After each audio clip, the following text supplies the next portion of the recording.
Bom dia, vamos começar hoje nosso devocional com Deus, continuando aqui em Lucas capítulo 8, versículo 19, que diz assim: Os fiéis formam a família de Jesus.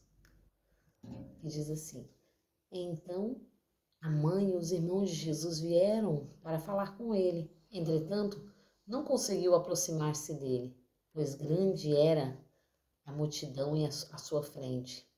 Certa pessoa comunicou a Jesus: Tua mãe e teus irmãos estão lá fora e deseja ver-te. Contudo, ele lhe replicou: Minha mãe e meus irmãos são aqueles que ouvem a palavra de Deus e a praticam. Amém, né? Aqui diz que Jesus estava ali falando do Pai, como sempre, né?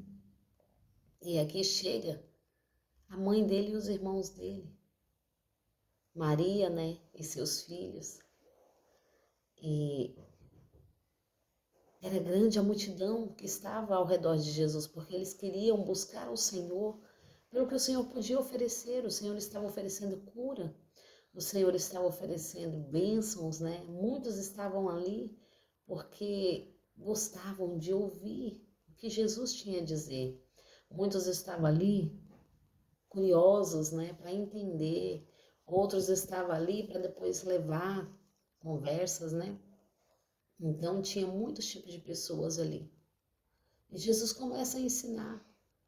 E quando ele começa a ensinar, chega alguém e fala: Sua mãe e seus irmãos estão lá fora. E deseja ver-te, porque era tanta gente que eles não conseguiam chegar até ele. Então, outros foram avisar, né? E Jesus começa a olhar para a multidão. E Jesus começa a dizer: Minha mãe e meus irmãos são todos aqueles que ouvem a palavra de Deus e a praticam. Esses serão minha mãe e meus irmãos. Esses serão parte da minha família. Será que temos sido parte da família de Jesus? Será que estamos ouvindo a palavra do Senhor e praticando? Porque é isso que ele nos diz, né? Aqui diz assim: os fiéis formam a família de Jesus. Será que temos sido fiéis com o Senhor? Será que temos andado como Jesus andou? Será que temos feito como Jesus faria? Eis a questão. Os fiéis formam a família de Jesus. Nós temos sido fiel diante da presença do nosso Pai, porque Deus nos vê. Deus nos vê. Nós temos um anjo que nos guia, né, que está conosco, aliás. E esse anjo, ele tem uma agenda e ele escreve na agenda tudo que nós fazemos. Tudo que nós praticamos no nosso dia, tudo que nós praticamos na nossa noite, tudo isso está sendo anotado, a nossa vida inteira. A nossa vida inteira está sendo anotada. E Jesus, Deus Pai, ele também tem um livro. E este livro que ele tem nos céus, ele põe um nome de quem o recebe como o único salvador da sua vida. E este nome permanece lá, no livro da vida. Enquanto nós formos fiéis aqui na terra, enquanto nós obedecermos e praticarmos o que Jesus tem nos falado, o nosso nome continua neste livro.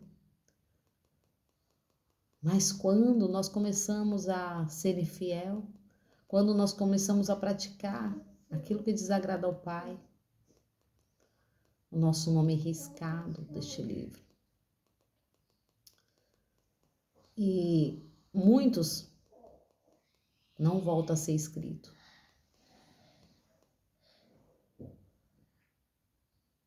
Será que temos um nome no livro da vida? Eis a questão, né? Nós temos que meditar e praticar a palavra do Senhor. Nós temos que ser fiel a Deus. Nós temos que andar como Jesus andou. Muitos falam que é impossível. Mas Jesus disse: Eu venci o mundo. Eu já passei tudo isso e vocês também passarão, mas vencerão. Então o Senhor fez uma declaração para as nossas vidas. Nós temos que crer e declarar e praticar o que Jesus já fez. Pode ser impossível para o mundo que não tem o Espírito Santo, que não tem a presença de Deus. Mas nós, não. Para nós tem que ser possível. Porque ele diz, tudo é possível ao que crê. Se creres, verás a glória de Deus. Aqueles que crê, que recebe o Pai, recebe o Filho e recebe o Pai, vai estar com o seu nome escrito neste livro da vida. E quando nós chegarmos no céu, o Senhor nos dirá, bendito, bem-vindo, filho amado.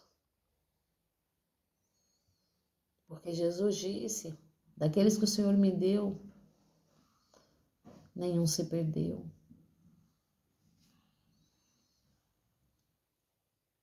Apenas um, né?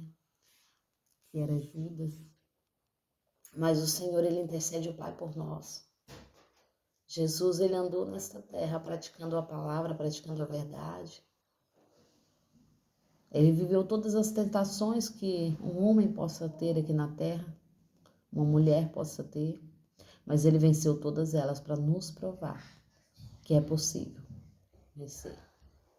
E ele nos ajuda a cada dia. Então, mesmo que você caia, confia, peça perdão. Fala, Senhor, eis-me aqui, eu errei mais uma vez, mas eu te peço perdão. E no momento que você pede perdão, aquilo que você praticou, aquilo que você fez, é jogado no mar do esquecimento. Então, basta você pedir perdão. Enquanto há vida, há esperança. O Senhor nos diz isso, enquanto há vida, há esperança. Não deixe que o inimigo venha te enganar com mentiras, com falsidades.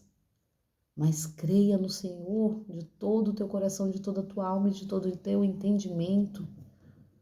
Vamos juntos nesta fé, crendo, porque a palavra é verdadeira. E quem vive esta palavra, quem pratica essa verdade, vai estar um dia com Ele na glória. Então hoje eu te convido a aceitar, a receber o Senhor no teu coração como único Salvador da tua vida. E ser parte dessa família, a família de Jesus. Porque aqui ele diz, minha mãe e meus irmãos são todos aqueles que praticam e amam a palavra, amam a verdade, amam estar com ele. Essa é a família que ele tem nos descrito. Esta é a família que ele falou, vinde a mim todos que estáis cansados, oprimido, sobrecarregado, e eu vos aliviarei. Ele é o nosso alívio. Se hoje você está cansado, desesperado e acha que não tem saída, nele você tem uma saída. Ele é a saída para a nossa vida. Ele é a porta de descanso. Aquele que anda com ele não se arrepende. Se você tem se arrependido, então você não tem conhecido o verdadeiro Jesus. Porque pode vir a tempestade, pode vir a luta, pode vir as opressões, pode vir o que vier. Mas aquele que está com ele firme, não se abala. Porque a sua confiança não está em volta. Pedro, quando Jesus fala para Pedro, né? Pedro fala para Jesus, Senhor, se é o Senhor mesmo, permita que eu vá até o Senhor. Quando está ali no meio daquela tempestade, vem um homem andando e todos se assustam. E ele fala, não temas, sou eu. E Pedro fala desta maneira, né? E ele fala, então vem, Pedro. E Pedro começou a andar para ir para perto de Jesus, para chegar próximo de Jesus. E Pedro começou a olhar em volta, porque até quando ele estava andando, ele estava com o olhar fixo em Jesus. Mas quando ele começa a olhar em volta, ele começa a afundar. Senhor, salva-me que eu pereço. Ele grita porque ele começa a afundar. E Jesus pega na mão dele e levanta ele. Não temas, homem de pequena fé. Esse é o nosso Jesus que segura nas nossas mãos e nos dá força. Mesmo que hoje você se sinta mal, o Senhor está ao teu lado, só esperando você pedir. Pedir, dá-se-vos-á. Basta pedir ajuda. E ele vem nos dar ajuda, só não, ele vem nos aliviar a nossa dor. o nosso sofrimento. Amém? Agradeço a todos por terem me ouvido até aqui. Tenham um ótimo dia abençoado. Em nome de Jesus.